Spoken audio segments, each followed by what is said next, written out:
So, I work overnights at a radio station 3 nights a week, 6 p.m. to 6 a.m. There's no one on the radio station side usually by about 8 o'clock, and no one in the entire building by about 10 or 11, sometimes even earlier. I remember one time when some coworker of mine randomly used the men's room at 3 in the morning and then just left.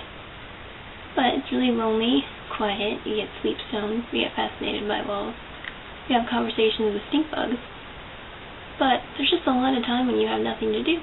So I came up with a list of things that I do in that time that probably is slightly abnormal. The first thing on my list is getting really creeped out when I do door checks. I have to do door checks after I'm sure everyone's left, where I go around the whole building to make sure that they're all locked. I feel like it's setting the scene for some sort of crappy Wes Craven movie. Of course, I wouldn't have any weapons. I just have the weapon of the criminal laughing to death when I try to look tough. But if a pipe makes noise, I scream and run down the hall because, death by plumbing is a very common occurrence. If I see a door unlocked, I'm convinced that there's some sort of conspiracy that someone has to lure an albino nerd with curly hair out so they can abduct her and get a ransom for her. Probably get a ransom for about $5 so they can go get some Taco Bell. The second thing I do is I write my coworkers' love notes from Sean Connery.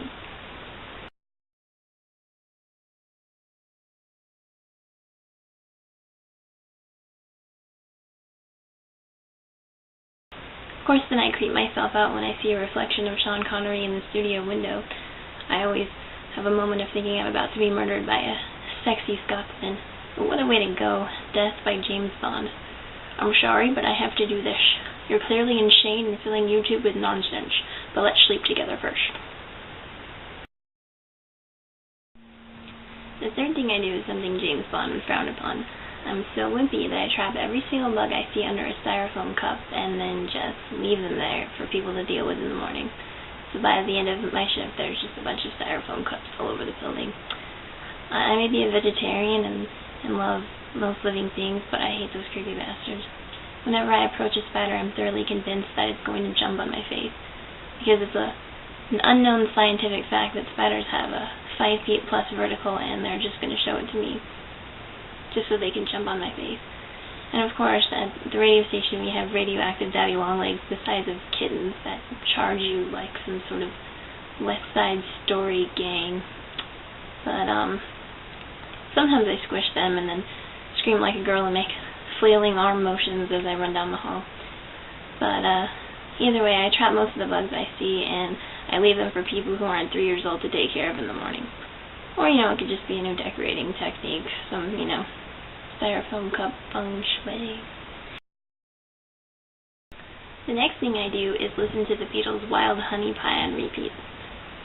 I don't know, maybe that's why all the bugs are always congregating. Maybe there's some sort of subliminal message in there that just appeals to spiders. So maybe it's more than just drug music and the very best thing Paul McCartney has ever written. Another thing I do is read a lot of books.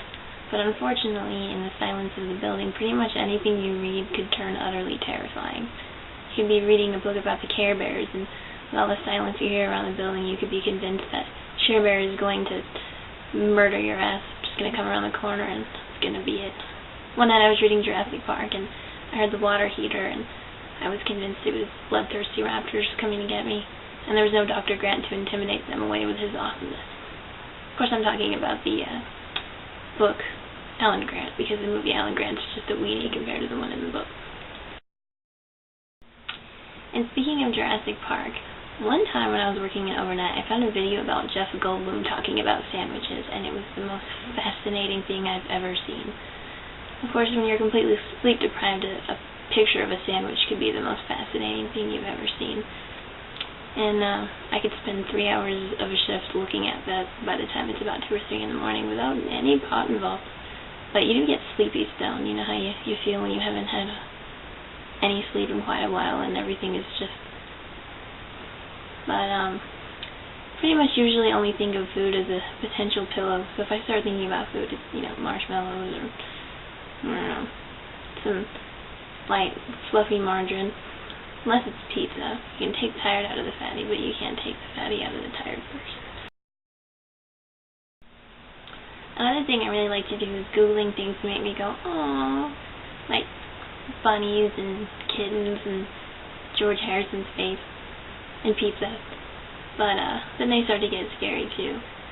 Think about bunnies and then you start thinking about Monty Python and the Holy Grail and suddenly become convinced that Idaho breeds the killer rabbits that you see in that movie. They immigrated to Idaho from England. But George Harrison's face is never scary. It's too pretty.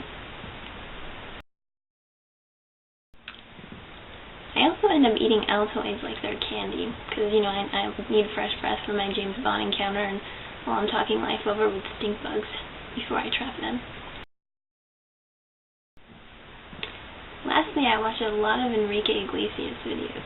This has been a recent development because I'm flashing back to junior high when things were much more simple, and if you had a spider that was scaring you, you could just get your dad to kill it. But you watch those videos and you get mesmerized by the mole. Suddenly it's 3 hours later and your shift is over. But not until one last death-defying encounter with a gargantuan daddy long leg with crazy eyes.